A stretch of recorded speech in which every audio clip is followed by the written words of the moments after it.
49 is an interesting number for a few reasons. It is where right after the halving, you ended up having, some fluctuations going up and down, and there was resistance to get above 70.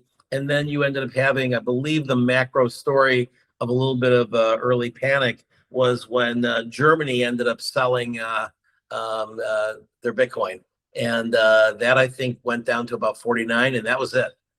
And Right. so that was a sort of an important number. And so, even though Peter Schiff said yesterday that anything below 50 is a quick drop down to 20, because he's not seeing stuff currently on the order book below that. That doesn't mean that people aren't going to go in and say, yeah, it gets down to 52, I'm putting in all sorts of stuff in the 40s, right?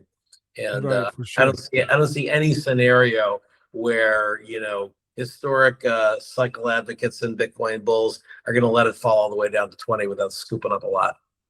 I mean, 49K is really, if you figure that the average thesis of where it can go in the next cycle is 250, that's a 5x, right? And if you bought it 100K, you're only 2.5x. It's double your profits, depending on whether you got in last December or when we hit 49K. That's right.